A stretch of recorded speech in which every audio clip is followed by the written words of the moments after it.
The first rule of survival in any horror movie is never go into the woods alone. But what if you have to?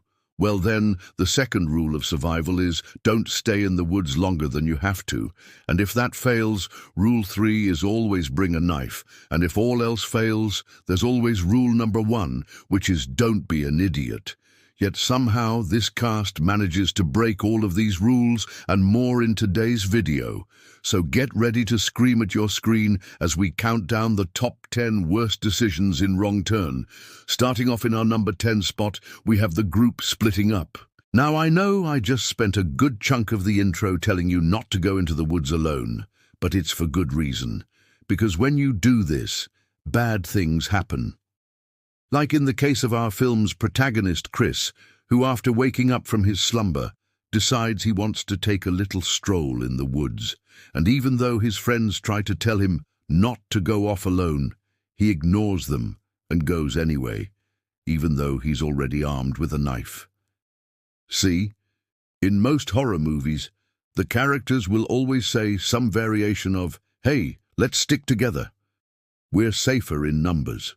And usually this is pretty solid advice, but in this particular film, it turns out to be terrible advice, because as soon as Chris leaves the cabin, he gets attacked by one of the hillbillies and taken back to their camp.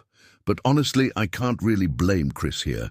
He had no way of knowing that there was a murderous hillbilly waiting for him outside. In our number 9 spot today, we have hiking in the dark. After being taken back to the hillbilly's hideout, Chris's friends finally decide to go looking for him. And while they should have probably done this earlier, I can understand why they waited so long. It's because he was missing for about 2 hours before they finally decided to set out into the woods to look for him. But it's what they do next that makes me want to throw my remote through the TV. Because after deciding to split up to cover more ground, one of the characters, Jessie, decides to hike in the pitch-black darkness with nothing but a lighter to guide her way. Now, if you've ever been hiking before, you'll know that you're supposed to do this with plenty of light left to spare, preferably daylight, because if you don't, you're bound to trip over something and end up breaking your neck. Not to mention, you're probably going to run into a wild animal that doesn't appreciate you invading its space, or, you know, in the case of this film, a pack of cannibalistic hillbillies. And that's exactly what happens. As she's wandering around in the dark, one of the hillbillies grabs her from behind and drags her back to his camp, where she becomes prey. In our number 8 spot today, we have hiding under a bridge. After realizing that their friend is missing and that it's probably too dark to go looking for him, the remaining members of the group decide to hole up under a nearby bridge until morning. And while this may seem like a good idea at the time, it ends up being a horrible mistake, because you see, they didn't notice that the hillbillies had already made camp underneath the bridge and were watching them the whole time. And when they leave in the morning to search for Chris, they become easy prey for the cannibals, one by one, until only one of them remains. But honestly, I wouldn't have blamed the characters here. I mean, I think hiding under a bridge is a perfectly reasonable thing to do. I mean, that's what you're taught to do in school. If you're ever caught in a storm, remember, bridges are the best place to hide.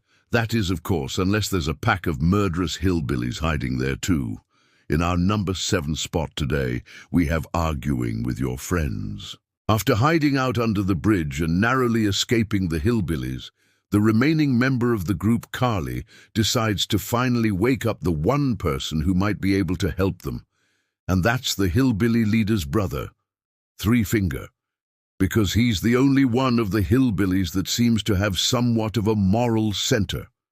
But unfortunately, when Carly wakes him up, he immediately begins to argue with her, and this continues all the way until the cops show up.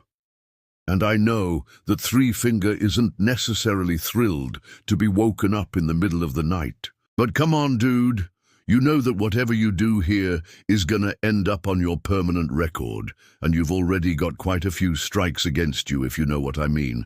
And this bickering is almost what leads to the final girl being captured, but luckily she escapes in the nick of time But still, if he hadn't gotten so pissed off at her, maybe he would have helped her out a bit sooner. In our number 6 spot today, we have, well, actually, I don't even know what to call this one. This one's a special kind of stupid. Early on in the film, we meet a couple of characters, Dale and Chris, who are a couple, and they decide to sneak off to the cabin to have themselves a little fun. But when they get to the cabin, they find that the door is locked, so they decide to climb in through a window instead. Only problem is, they don't see the bear trap that's lying right underneath the window, and Dale ends up getting caught by it immediately.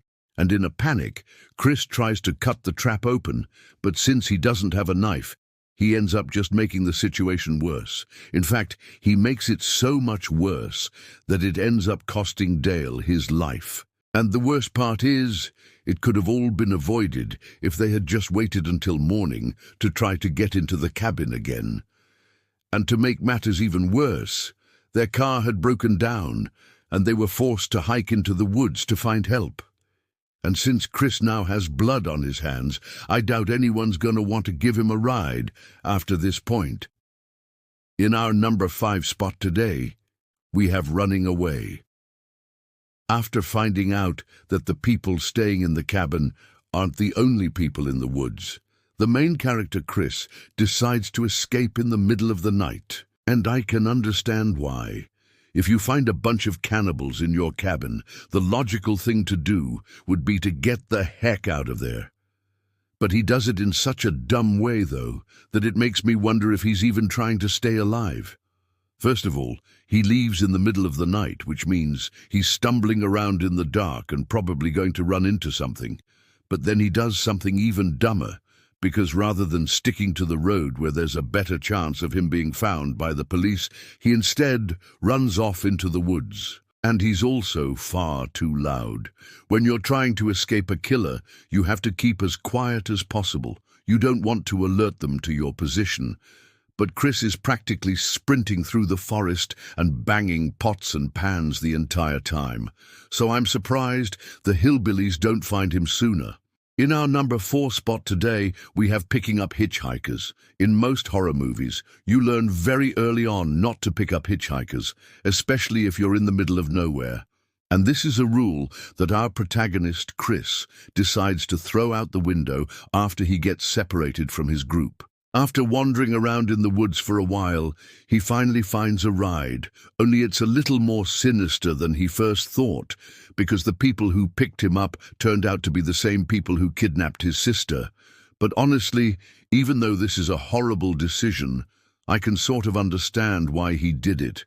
He'd been walking for a long time, and this was probably his best chance to get out of the woods. Plus, his sister had been missing for days, so he probably figured that she was already dead anyway, so he had nothing to lose by helping these strangers out. In our number 3 spot today, we have camping in the woods. This one may seem obvious, but you'd be surprised how many people forget this very important rule of nature, and it's this: you're more likely to run into dangerous animals or people if you're sleeping in the middle of the woods. There's really no other way to put it, and if you don't believe me, just ask Chris and his friends, who learned the hard way what happens when you ignore this rule. Just moments after setting up camp in the woods, they find themselves being attacked by one of the hillbillies. And if they hadn't been so careless and set up camp in the middle of nowhere, they might have had a better chance of defending themselves. It's very clear that whoever set up camp first in this location knew the area very well, and they used that knowledge to their advantage. In our number 2 spot today, we have sneaking around in the dark. While our protagonists are staying in the cabin, one of them, Chris, decides that he wants to investigate further and see if he can find out what happened to his sister, and in the middle of the night, he sets out to do this. The only problem is he doesn't remember that this same cabin had been used as a hunting lodge, and there are plenty of weapons laying around. In fact, he ends up tripping over a crossbow and setting it off, which ends up alerting the cannibal family that there's someone else in the woods, and if he hadn't have been wearing shoes, he might have gotten away with it. But as he tried to flee, one of the cannibals grabbed onto his shoe and ended up pulling him right into their trap. In our number one spot today, we have ignoring the warning signs. This one seems like it should be obvious, but in this film, it was totally ignored, and it ended up costing them everything. Early on in the film, one of the characters finds a book detailing the history of the hillbillies, and it warns that if you take anything from the woods, you must leave something equal or greater in value. But of course, no one listens to this, and they end up stealing the tooth of one of the hillbillies' victims. And this angers the family, and they begin stalking the group, trying to figure out who was responsible. And if they had just listened to the warning and left things alone, maybe they would have survived the night. But I guess they felt that they had nothing to lose. And if you ignore the warning signs, you might end up like them, dead. That's all for today, guys. Until next time, don't forget to bring a knife.